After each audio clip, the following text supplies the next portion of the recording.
안녕하세요, 반갑습니다. 축구를 사랑하고 K리그를 사랑하는 전츠 하프타임 3화 시작하겠습니다. 이번 K리그 11라운드는 정말 재밌는 이슈들이 좀 많았습니다. 이제 월드컵이 얼마 남지 않은 상황에서 대한축구협회 징계 관련된 내용도 함께 다뤄보면서 여러분들과 함께 하프타임 3화 시작하겠습니다. 대한축구협회 징계부터 시작해볼게요. 4월 23일 축구협회가 문화체육관광부를 상대로 제기한 특정감사 결과 통보 및 조치 요구 취소 청구 소송에서 원고 청구 기각됐습니다. 주요 이슈로는 클린스만 전 대표팀 감독, 홍명보 감독 선임 절차 시에 절차가 부적정했다라는 점, 연령별 국가대표팀 지도자 43명의 선임 업무 처리가 부적정했다는 점, 대한민국 축구 종합센터 건립 사업 업무 처리가 부적정했다는 점, 승부 조작 관련 축구인 사면 업무 처리가 부적정했다는 점, 비상근 임원 자문료 지급이 부적정했다는 점, 아시아 축구연맹 P급 지도자 강습회 운영이 부적정했다는 점, 대한축구협회 축구사랑 나눔재단 운영 관리가 부적정했다는 점, 개인정보 보호 업무 처리 부적정했다는 점, 마지막으로 직원 복무 관리 및 여비 지급 기준이 부적정했다는 점 등이 주요 조치를 하라는 문화체육관광부의 지시를 축구협회가 취소 청구 소송을 진행했었습니다. 관련해서 4월 23일 날 기각됐어요. 끝! 1심에서 이제 끝!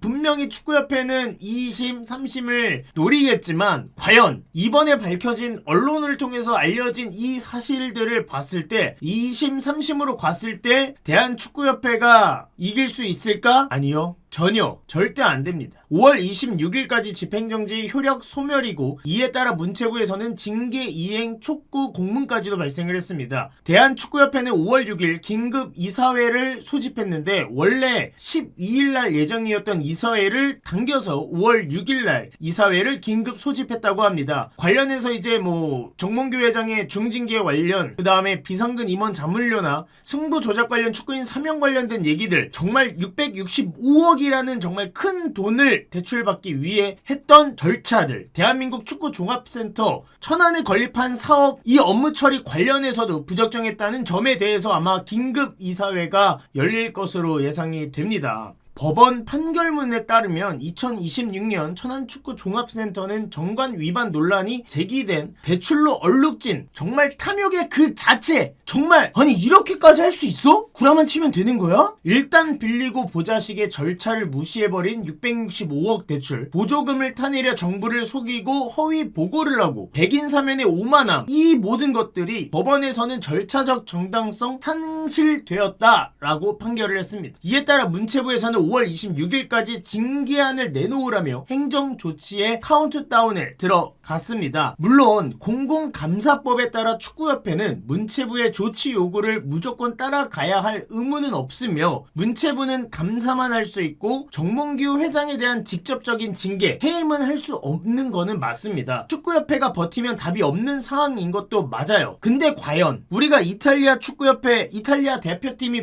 이탈리아 프로리그 세리에가 망해가는 걸 보면서 대한축구협회 이대로 가만히 있어도 되는지, 지금까지 이 문제점들이 다 밝혀진, 물론 더 밝혀져야 될 것도 많을 수도 있고 아니면 이게 정부일 수도 있겠지만 이 모든 것에 따라서 정몽규 회장이 책임지고 물러나야 되지 않나 라는 생각을 해봅니다. 문체부의 조치 요구를 따라가야 할 의무가 없다라는 게 참 안타까울 뿐입니다. 대한축구협회는 이제 얼마 남지 않은 월드컵을 빌미로 축구협회장을 지금 자르는 건 말이 안 된다라고 나갈 가능성이 정말 높습니다. 그러면 월드컵 끝나면 대한축구협회는 정몽규 회장을 잘릴까요? 또 그러진 않겠죠. 결과를 따라 선수단이 어떤 경기를 보여주느냐에 따라 국민의 여론에 따라 또 조용히 무덤할 수도 있다라고 생각을 합니다. 하지만 저는 개인적으로 5월 26일까지 징계안을 내놓고 정몽규 회장은 깔끔하게 사퇴를 하시고, 부산 아이파크 요즘 성적 좋은데 부산 아이파크 구단주로서의 역할을 최선을 다해 주시길 간곡히 바라는 바입니다. K리그 1의 요약을 해보면 1강 10중 1약 FC 서울이 승점 25점으로 2위 전북현대와 승점 7점 차로 압도적 1위를 달리고 있습니다. 2위 전북현대는 승점 18점부터 11위 제주까지는 승점 6점 차로 단 2경기밖에 차이가 나지 않습니다. 2위 전북과 6위 포항과의 승점 차는 단 3점이에요. 올 시즌 정말 강한 모습을 보이고 있는 서울에 비해 나머지 팀들이 기복 있는 경기력을 보이며 승점 차이가 별로 차이가 나지 않는 이런 기이한 상황. 올 시즌 전반적으로 승패로 갈리는 경기보다는 무승부 경기가 현재 정말 많은 이번 시즌입니다. 선두 FC 서울의 경우 23득점으로 리그 최고의 득점력을 보여주고 있고 실점도 9실점밖에 하지 않으면서 리그 최저 실점을 강원, 포항과 함께 기록 중에 있습니다. 최하위 광주의 경우는 단 7득점에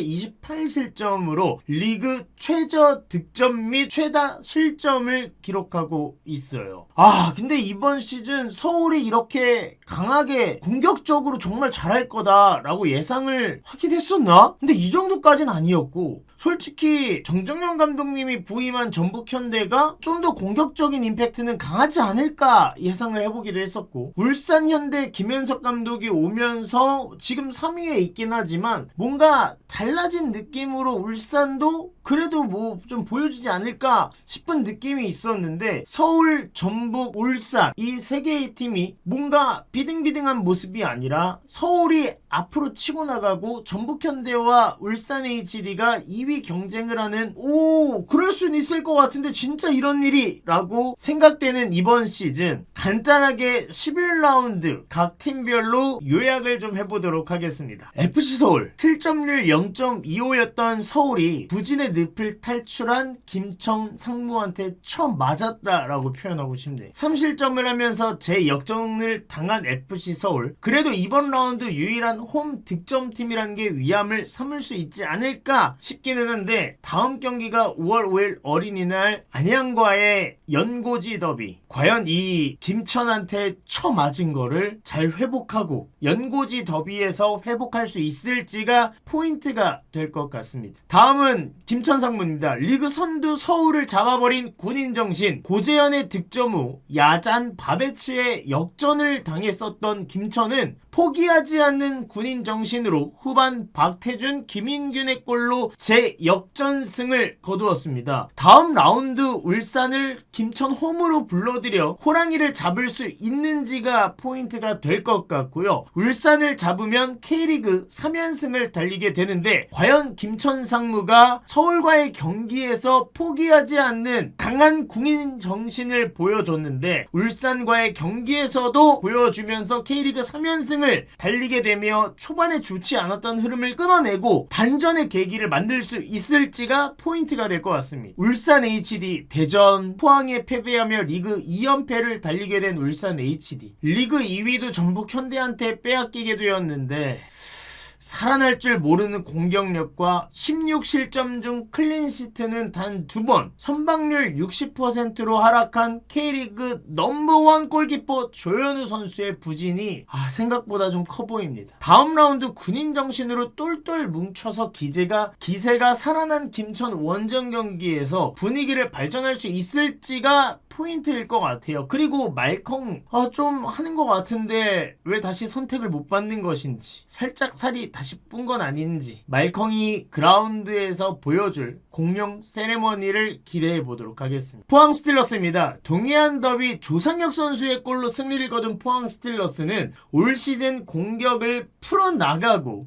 전개하는 데 있어 어려움을 좀 보이고 있습니다. 후방에서 긴 롱패스, 뒤쪽에서 패스 돌리고 근데 이날 울산 경기에서는 기성용 선수가 좌우로 벌려지는 모습들도 많이 보여주면서 뭔가 풀어나가나 싶긴 했었거든요. 이번 시즌 득점이 이호재 선수한테 집중되어 있다는 부분이 상당히 아쉬운 포인트라고 생각해요. 그런데 조상혁 선수의 골로 동해안 더비 승리로 이끌었던 이 포항 이 분위기를 그대로 다음 라운드 강원 원정 경기를 치러야 하는데 최근 강원 FC이 너무 좋고 전방 압박이 상당히 좋은 이 강원 FC FC를 상대로 어떤 해결책을 가져올지, 또 다시 한 번의 감동적인 태아 드라마가 나올 수 있을지 지켜보도록 하겠습니다. 인천 유나이티드입니다. 강원전 슈팅 단 2개, 유효 슈팅 1개. 정말 처참한 모습을 보여줬죠. 페리어와 무고사의 공격력도 문제지만 중원에서의 움직임이 강한 전방 압박에 아무것도 보여주지 못하는 모습에 있어서는 참 안타깝다라는 생각뿐입니다. 이렇게까지 클래스 차이가 느껴지나? 이렇게도 1부 리그의 벽이 높았던 것일까? 다음 라운드 광주를 5대0으로 무너뜨려버린 최근 공격력이 살아나고 있는 대전을 상대로 어떤 모습을 보여줄 것인지, 지금이야말로 윤정환 감독의 매직이 필요한 정말 인천에게는 중요한 시점이라는 생각이 드는 다음 경기입니다. 강원FC입니다. 인천 원정 경기에서 김대원 선수의 슈퍼 결승골로 쓴 강원FC. 정경원 감독님이 추구하고 있는 이 전방 압박과 선수들의 스마트한 움직임, 그리고 압도적인 힘으로 인천을 유효 슈팅 단 한 개도 때리지 못하게 막아내며 승리를 거둔 강원FC. 최근 광원FC의 폼은 비록 서울에겐 직전 라운드에서 패배하긴 했지만 선두 서울을 충분히 두렵게 만들 만한 실력이 있었고, 올 시즌 초반에 어수선한 모습에서 확실히 황골탈퇴한 모습을 보이고 있으며 분위기 반전의 성공, 추가로 정경훈 감독님이 추구하고 있는 전방 압박서부터 시작되는 상대를 그냥 질식시켜버리는, 질식하게 만들어버리는 이 경기장을 지배하는 이 전술, 이 강원FC의 모습이 상당히 인상적이었습니다. 다음 라운드 포항을 홈으로 불러일으켜 전방에서부터의 압박부터 강하게 몰아붙여 포항 스틸러스와 경기할 텐데, 과연 포항 스틸러스를 상대로 어떤 모습을 또 한 번 보여줄지 기대가 됩니다. 앞으로 정경호 감독님이 이끄는 강원이 체력 이슈 없이 계속 지금처럼 강하게 전방 압박하고 싸워주고 그라운드를 누비면서 그라운드를 지배할 수 있을지 이번 시즌 강원FC의 포인트가 될 것 같아요. 정말 기대되는 팀 중에 하나입니다. 강원FC. 제주 SK. 최태원 회장님은 우승을 보고 싶다고 하셨는데, 4개와의 움직임과 김동준의 슈퍼 세이브는 인상적이지만 아직 뭔가 아쉬운 권창훈 선수와 남태희 선수가 살아나지 않으면 올해도 쉽지 않아 보이는 상황입니다. 그리고 제주는 중원 싸움에서 계속 밀리는 모습을 보이고 있어요. 중원의 보강이 강하게 필요해 보이는데 코스타 감독이 과연 어떤 식으로 분위기를 다시 반전시켜서 순위 싸움을 이어나갈지 기대가 돼. 이번 시즌 생각보다 K리그의 중원 싸움이 정말 중요해지는 경기들이 많은데 제주 SK가 아쉽게도 중원 싸움에서는 조금 힘을 못 쓰는 모습들이 나오고 있거든요. 자, 과연 코스타 감독이 어떤 식으로 분위기를 만들어 나갈지 지켜보면 좋을 것 같습니다. 전북현대. 결국 강한 자는 이겨야 할 때 이기고 질 것 같아도 이기고 어떻게든 승점을 쌓아 올라간다의 전형적인 구단입니다. 아직까지 전술적인 부분에서 이전 포획 감독의 색깔도 정종용 감독님의 공격적인 색깔도 아닌, 사실 이도 저도 아닌 모습을 보이고 있다라는 평가를 하고 싶어요. 결국 강팀은 승점으로만 순위를 보여주는 법이고 전북현대가 4월 2승 1무 2패로 아쉬운 모습을 보이긴 했지만 무승부를 냈던 팀이 최근 분위기가 좋은 강원이었고 패배한 팀도 선두 서울이었습니다. 인천한테 패배한 경기는 좀 아쉽긴 하지만 바로 다음 라운드에서 포항을 잡아버리고 서귀포에 늪에서 제주까지 잡아버리면서 상쾌한 5월을 시작한 전북. 다음 라운드 홈에서 올 시즌 폼이 무너진 광주를 상대로 화끈한 정정용 감독님의 공격의 힘을 보여줄 수 있을지가 다음 라운드의 포인트가 될 것 같아요. FC 안양. 아쉽다. 여러 가지 이슈가 될 장면들도 있었고 억울할 만한 장면들도 있었고 아쉽다라고 이야기하고 싶은 장면들도 있었는데 결과적으로 부천에게 패배했고 이번 시즌 중 가장 안 좋은 경기력이었고 안양 왜 이러지 진짜? 무슨 일 있나? 권경원 한 명 빠졌다고 이런다? 아닌데 왜 이럴까? 이런 생각이 떠오를 정도로 전반적으로 경기력이 안양답지 못했어요. 4월달 2승 3무로 상당히 좋은 성적을 보여줬던 안양이라 사실 부천FC와의 라이벌 경기가 너무 기대됐는데 오히려 치명타를 맞았습니다. 4월 서울과의 무승부를 시작으로 단 한 번도 패배가 없었던 안양이었기에 이런 경기력이 팬들한테는 조금 안타깝기도 하고 받아들이기 쉽지 않은 상황이기도 합니다.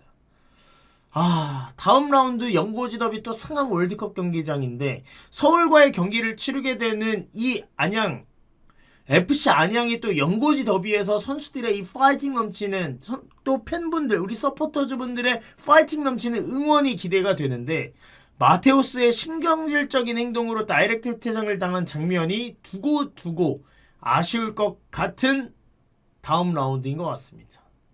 근데 안양 진짜 유병훈 감독님 팀 잘 만들었는데 왜 그랬지? 부천FC 올 시즌 10위를 기록하고 있는 부천 승격팀 치고는 나름 선방을 하고 있다는 생각이 살짝 드는데 이번 FC 안양과의 경기에서 승리를 거두면서 선수들의 승리에 대한 열망과 열정을 볼 수 있었던 경기라고 생각돼요. 이제 홈에서 제주와의 연고 이전 더비를 앞두고 있는데 최근 제주 SK의 경기력을 봤을 때 부상에서 복귀한 바사니의 폼과 가브리엘의 조합 그리고 중원에서의 카즈의 활약 중앙 수비수 패트릭의 파이팅 넘치는 수비까지 보여준다면 제주 SK를 상대로 K리그 1 홈 첫 승을 할 수 있지 않을까라는 생각이 조심스럽게 들고 있습니다. 자, 이렇게까지 해서 11라운드 각 팀별 느낀 점과 이제 다음 라운드 대비하는 다음 라운드를 생각하는 포인트를 한번 짚어봤는데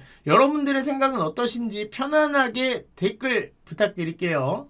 이번 주제는 K리그2 단독 선두 부산 아이파크 그리고 후반에 무너져버린 수원 삼성의 이야기입니다. 전반전에는 수원 삼성의 압승이었다고 후반전에는 자멸한 수원 삼성 상대로 압승을 거둔 수원FC의 결과적인 3대1 승리. 전반전에는 결정적인 부분에 있어서 결정력이 조금은 부족하긴 했지만 고승범의 세트피스 골을 시작으로 경기력 자체에서 수원FC를 상대로 압도적인 모습을 보였었던 수원 삼성이었습니다. 공격을 풀어나가는 것도 너무 좋았고 높은 에너지 레벨을 바탕으로 전방에서부터의 압박, 수원FC를 질식하게 만들었던 수원 삼성인데 하프타임 이후 후반전에는 달라져도 너무 달라졌어요. 이게 맞아? 아니 전반전에 그렇게 잘 뛰나 싶던 팀이 맞아? 이런 생각을 했을 정도. 후반전엔 에너지 레벨이 이렇게까지 낮아졌나? 이렇게까지 에너지 레벨이 낮아질 수 있는 팀이었나 싶을 정도였어. 아니면 선수들이 단체로 감기 걸렸나? 이정효 감독님이 이야기하셨던 부담감 때문일까 아니면 압박감 때문인 걸까 생각도 해봤지만 개인적으로 팬들이 이야기하던 자만심 이전 감독들도 고치지 못했던 수원 삼성만의 문제인 것인가 라는 생각도 조심스럽게 해봅니다. 전반전에는 단 한 차례의 슈팅도 하지 못했던 수원FC가 후반전엔 3골을 넣으면서 역전승을 거둔 수원FC의 박건하 감독 대단하셨어요. 정말 멋있어요. 지고 싶지는 않았지만 한편으로는 표현하기 어려운 마음이 있었다는 수원 삼성의 레전드. 경기 결과로만 봐도 후반전을 압도적으로 지배했던 수원FC의 선수단의 집중력도 2골을 몰아쳐 넣어버린 하정우 선수도 전반전 윌리안에 집중되어 기회가 몇 차례 없었던 최기훈 선수가 결정적인 상황을 놓치지 않고 골로 만들어버린 장면도 수원 삼성의 전반적인 경기력보다 후반에 수원FC의 경기력이 더 좋았다는 건 부정할 수 없었습니다. 전반적으로 수원FC의 중원 프리조 선수가 공격을 이끄는 플레이나 한찬희 선수가 전후 좌우 많이 뛰어다니면서 커버해주는 플레이도 상당히 인상적이었던 수원FC였던 것 같아요. 수원 삼성의 수비진들은 단 몇 차례 스피드 경합에서 밀리며 실점을 했고 중원 고승범 선수가 상당히 많이 뛰어주면서 구석구석 커버도 해주고 커버하러도 뛰어 들어가고 이런 식으로 플레이를 많이 했지만 이마저는 역부족이었습니다. 수원 삼성의 선수단이 부담감이든 아니면 체력적인 문제든 지속적으로 이렇게 후반전에 무너지는 모습을 보인다면 이정효 감독님이 추구하는 축구를 과연 수원 삼성의 선수단들이 잘 이해하고 플레이하고 있는지에 대한 생각을 다시 해보게 돼요. 선수층이 얇디 얇은 광주에서도 이정효 감독의 축구는 통했었고 증명했었습니다. 그런데 시설도 선수단의 퀄리티도 용병의 퀄리티도 뒤처지지 않는 이 상황에서 수원 삼성이 계속 이런 모습을 보인다면 팬들의 실망감은 더욱더 커질 수밖에 없다라는 생각이 듭니다. 이정효 감독님도 이전 광주에서 보여주던 모습의 그 이상을 보여줘야 한다고 생각을 하는데 본인의 연봉도 본인의 사단의 연봉도 그리고 이적 지원부터 지금 구단과 팬들에게 받고 있는 지원 및 지지를 생각한다면 뭔가 달라질 수 있는 모습을 보여줘야 하는 시점이라고 생각을 합니다. 이정효라서 이 상황을 극복했다라고 하는 소리를 듣고 싶고 또 하고 싶기도 해요. 개인적으로 이런 위기 속에서 꽃을 피는 게 이정효 감독님의 모습이라고 생각을 하는데 비록 부산 아이파크의 선두를 빼앗겼지만 앞으로의 이정효 감독님의 매직을 기대해 보도록 하겠습니다. 2016년 이후에 정말 딱 10년 만에 한 라운드에서 원정팀이 전승을 거뒀습니다. 5월 2일 토요일날 열린 11라운드 경기에서 서울은 원정팀 김천에게 패배, 울산은 포항에게 패배, 인천은 강원에게 패, 제주는 전북에 패, 안양은 부천에게 패하면서 10년 만에 원정팀이 전승을 거뒀습니다. 지난 2015년에도 한번 있었었고 2016년 K리그 1에서도 11라운드에서 원정팀이 전승한 기록이 있기는 합니다. 사실 이번 경기를 봤을 때 서울은 김천한테 그래도 뭐라도 해보려고 하다가 제역전패로 패배를 했고 울산은 포항한테 이게 울산 공격력 맞나 싶을 정도로 애매한 플레이가 나오다가 포항의 딸깍 태아 드라마의 희생양이 됐고 인천은 강원한테 끌려다니며 제대로 된 유효 슈팅조차 하지 못하면서 강원에 패배를 했고요. 제주는 전북에게 패배. 안양은 부천에게 분발하면서 열심히는 싸워줬으나 이번 시즌 가장 좋지 못했던 경기력을 보여주면서 부천에게 패배를 했습니다. 이로써 딱 10년만 2016년 K리그 1에서도 11라운드에서 원정팀이 전승한 기록이 있는데 이번 라운드에서도 2026년 정확히 10년만 11라운드에서 원정팀이 전승한 기록이 있습니다. 재밌는 사실은 FC 서울이 2016년 K리그 1 우승을 했었거든요. 2015년도에 원정팀이 다 승리한 시즌에는 전북현대가 우승을 했었고요. 자, 과연 올해 K리그 1의 우승팀은 작년 10년 전에 FC 서울처럼 서울이 우승할 수 있을지 한번 지켜보는 것도 재밌는 포인트가 될 것 같습니다. 오늘의 마지막 이야기입니다. K리그 1 12라운드 연고지 이전 더비가 핫합니다. 서울과 안양, 부천과 제주의 연고지 이전 더비. 가뜩이나 이 뜨거운 태양 아래 경기장을 뜨겁게 만들 양팀의 응원전 그리고 선수단의 열기가 기대되는 12라운드 김천과의 패배 이후 분위기를 반전시키고 싶어하는 FC서울과 올 시즌 가장 좋지 못한 모습을 보이고 마테우스마저 퇴장당한 안양 과연 이 두 팀 중 어느 팀이 승리를 챙길 것인지 댓글로 의견 남겨주시고요. 올 시즌 또 홈승이 없는 부천 바사니의 복귀로 가브리엘과의 호흡도 기대가 되는 부천FC의 공격력 이전 라운드 안양과의 경기를 승리로 가져가면서 과연 이번에는 진짜 레알 K리그 1 홈경기 첫 승리를 연고 이전 더비 제주 SK와의 경기에서 챙길 수 있을 것인지가 포인트라고 생각합니다. 제주 SK는 새로운 감독님 코스타 감독님이 오시고 난 뒤 뭔가 달라진 모습을 보여야 하는데 분명히 작년보다는 뭐가 달라진 것 같긴 한데 아직까지는 크게 뭐가 달라졌는지 모르겠는 제주. 이번 연고 이전 더비 원정 경기를 승리로 가져오면서 분위기를 반전에 성공시킬 수 있을 것인지도 하나의 포인트가 될 것 같은데 여러분들의 생각은 어떻게 되는지 12라운드 각 경기별로 어느 팀이 승리할 것 같은지 댓글 남겨주시면 감사하겠습니다. 타임 3화 마무리하도록 하겠습니다. 이번 라운드는 뭔가 재미있다 이런 경기들도 많았었고 아쉬웠던 팀들도 많았는데 한층 더 뭔가 K리그 자체에 재미가 늘어난 것 같아서 정말 K리그 팬으로서 기분이 좋았던 한 주였던 것 같아요. 다가오는 5월 5일 K리그 12라운드도 전주는 여러분들과 함께 할 수 있도록 하겠습니다. 지금까지 시청해주셔서 감사하고 구독과 좋아요 그리고 하이프 한 번만 부탁드릴게요. 감사합니다.